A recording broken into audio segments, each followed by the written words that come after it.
Ô Raquel, deixa eu te perguntar uma coisa.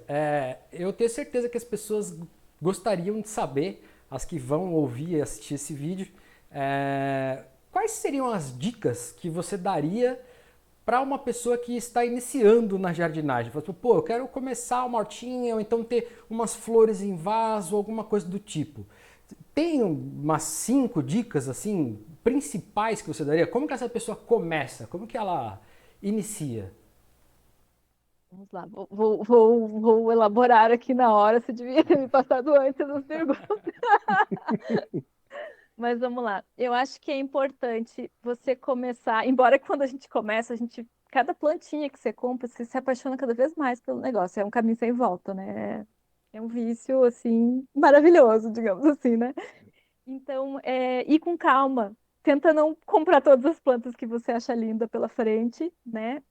Essa já é uma dica, tá? Vocês vão anotando aí, são 5 Sim. que ele pediu. Então não vão com muita sede ao pote, né?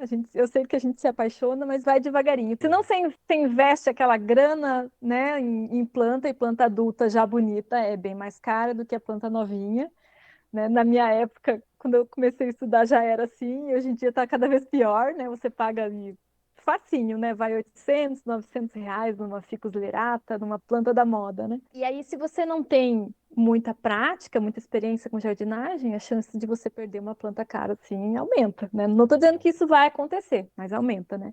Então, essa é uma das. Vai devagar, vai comendo pelas beiradas a história das plantas, né? Para você não se frustrar, como o Sérgio comentou. Segunda, segunda dica, né? Gente, essa é muito importante. Eu vejo o pessoal negligenciando muito, muito, muito, muito, muito. Pesquisem sobre as plantas que vocês têm. Estudem. Qual que é o nome científico? Cada plantinha que você tem em casa tem um nome científico. Não é a planta diferentona que você comprou na floricultura que tem nome científico. É todas. Todas têm nome científico. E quanto mais você souber sobre aquela espécie, melhor você vai cuidar dela. Ah, mas o que que tem a ver isso, Raquel? Você pesquisando sobre a planta que você tem em casa, você vai descobrir como que é o habitat dela. Se ela gosta, se ela vem de um lugar frio, se ela vem de um lugar quente, se ela vem de um lugar seco, se ela vem de um lugar mais úmido, né? Se ela vem de um lugar mais sombreado, se ela vem de um lugar mais iluminado. Ah, como é que eu vou descobrir isso? Muitas vezes a pista é a localização. Ah, essa planta ela é da floresta amazônica. Puxa vida, como que é na floresta amazônica? É quente o ano inteiro. É úmido o ano inteiro, Muito né? úmido. Você consegue tirar muita informação de saber o lugar que a planta vem, né? Então, estudem, né? Estudem, vão lá no jardineiro.net, usem outros lugares, não tenho todas as plantas lá. Tem bastante plantas, mas não tem todas lá. Um dia, né, terei mais. Mas pesquisem, estudem sobre cada plantinha, anota, faz uma fichinha. Eu sempre falo isso, pessoal, faz uma fichinha sobre a planta que você tem lá. Pega o nome popular, o nome científico, a localização é muito importante, né? Às vezes até tem dicas de cultivo, mas essas dicas de cultivo, muitas vezes em livros, coisas são um pouco genéricas, mas você consegue extrair muita informação de onde a planta vem, né? É bem importante saber isso. Ao entrar na jardinagem, ao resolver mergulhar nesse universo, entender que você vai se frustrar, vai perder plantinha, vai morrer plantinha, e isso não significa que você precisa desistir, que nem foi a pergunta aqui um pouco antes, né? Na verdade, isso tem que servir de motorzinho aí para você se motivar e aprender cada vez mais, né? Porque é um eterno aprendizado. Quanto mais você sabe, mais você descobre que você sabe muito pouco, né? Exatamente. Sobre planta. Você, né, já pegou alguns truques ali de macaco velho, mas você sempre vai ser surpreendido. Eu acho que essa é uma das coisas mais legais da jardinagem, que você sempre vai ser surpreendido pelas plantas, né? Com coisas novas e informações novas, né? Então, essa é uma das dicas, assim, não ache que você vai se tornar um expert das plantas que nunca mais vai perder planta. Na verdade, o que que vai acontecendo? Você vai ficando mais corajoso, vai pegando as plantas mais difíceis, E aí você, opa, essa daqui deu certo, essa daqui deu certo. Mas, opa, essa daqui não deu certo. Não conta para ninguém, joga fora, vai lá e compra outra. E aí você continua teimando com aquela planta, né? Mas entender que muitas vezes, eu acho que essa daí já é a quarta dica, né? É legal você conhecer. Ó, não, então Gostei. essa é a terceira, mas eu já estou pulando para a quarta. Tá. A- tá bom? Definindo aqui, porque uma coisa está ligada na outra. Que quanto mais você conhece o seu ambiente onde você coloca as suas plantas, melhor vai ser o cultivo também. Porque você vai perceber com o tempo que na sua casa, no seu apartamento, no seu quintal, no seu sítio, você tem ambientes diferentes. Não é tudo igual, você não pode cultivar qualquer coisa em qualquer lugar, né?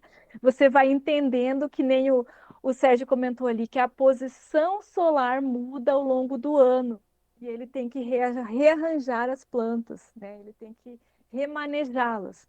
Então, isso é uma coisa bem interessante. Você, além de estudar a planta em si, as necessidades dela, estudar o seu ambiente, né? O ambiente que você tem em casa, a sua orientação solar, né? Como que a luminosidade do sol varia ao longo do ano, de acordo com as estações, porque o sol, né, ele dá uma deitadinha, depois ele volta, né? Então você entender como que ele se comporta, porque às vezes você planta uma coisa assim, ah, essa planta aqui não pode pegar sol, vou poder plantar ela aqui nesse corredor que não pega sol. Só que daí vem uma época do ano que tem sol ali, e você não lembrava, você não se deu conta disso, e aí queima toda a planta, né? Então, essas coisas acontecem direto e acontecem com paisagistas. Você percebe paisagistas e muitas vezes com bastante experiência cometendo esse tipo de erro porque não estudou a orientação solar do imóvel, por exemplo. Eu estou falando assim, orientação solar, mas esse é um dos fatores. Qual lugar pega vento? Qual lugar é fresco? Né? A posição sul geralmente é mais fresca.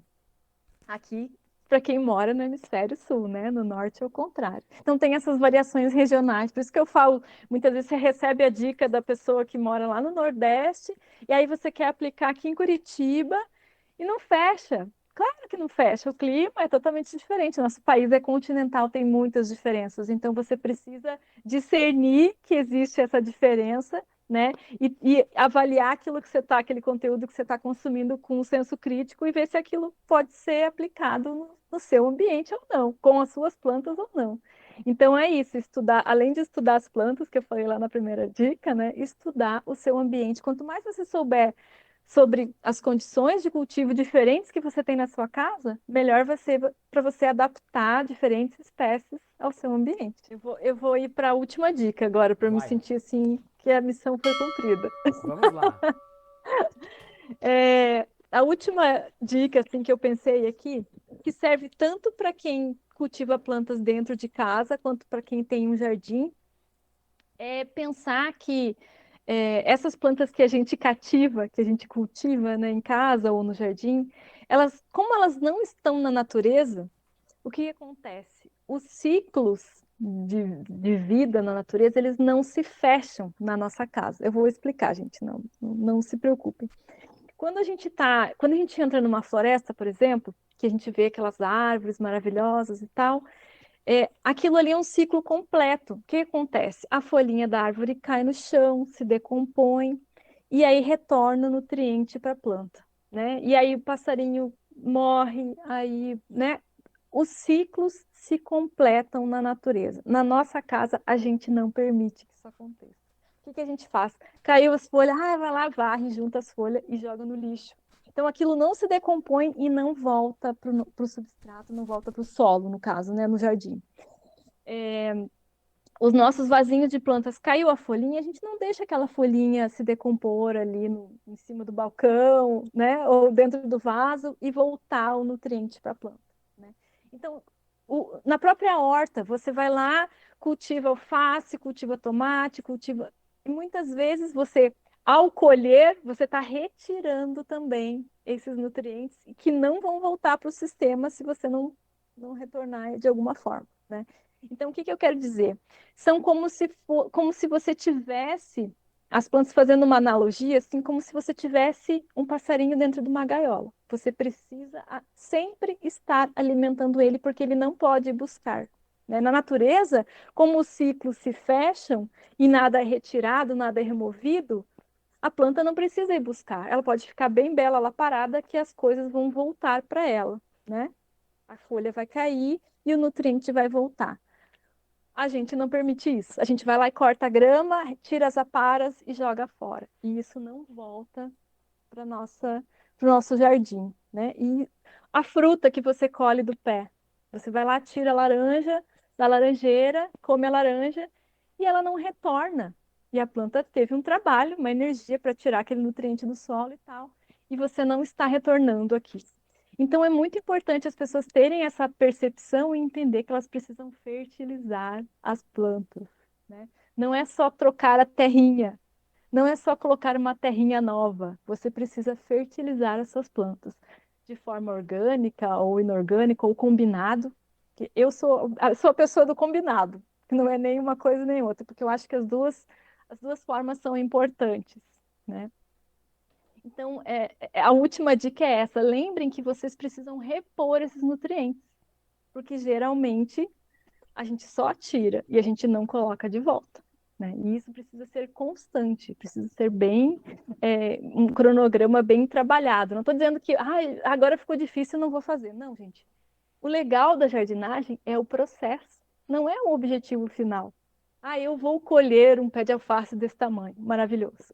Isso é legal, é ótimo, mas o legal, o mais gostoso da jardinagem é o processo de você aprender, de ver a planta crescer, de você sentir o sabor daquela planta, no caso da alface, por exemplo, né? Ou de você ver que a sua orquídea deu uma flor num ano, no outro ano vai dar duas, muitas vezes. Que você vê que a sua suculenta que você cuidou está com um diâmetro maior esse ano do que no ano passado, que você colocou ela numa outra posição e de repente ela ficou vermelha no inverno. Olha que legal, você descobriu que aquele lugar é melhor. Então é o processo que é bacana, não o objetivo. Você não tem um objetivo. Porque quando você alcançar o objetivo, você vai querer outro.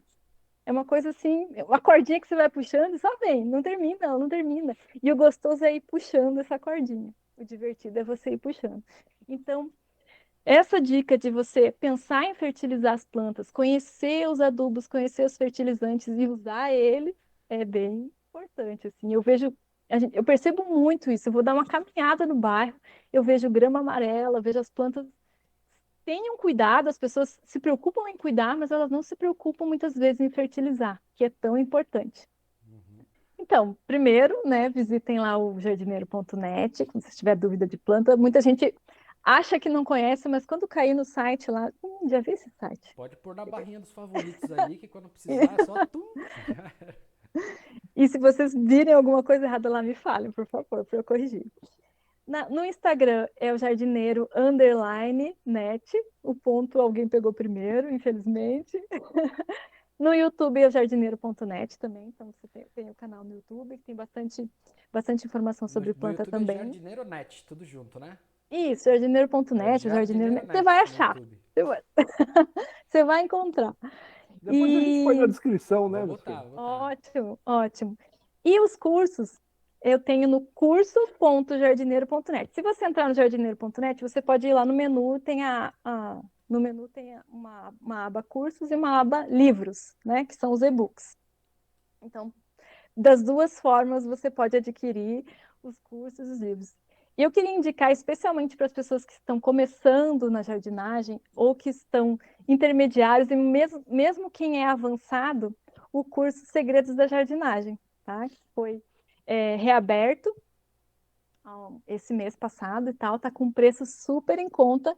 E para a galera que está assistindo aqui o vídeo, usa o cupom Segredo50, que daí você vai ter R$ 50 de desconto no curso. Coloca lá no carrinho, tem uma área que é para você colocar o cupom de desconto. Aí você coloca lá, Segredo Então é 50, e aí Segredo 50, o cupom de desconto, R$ 50.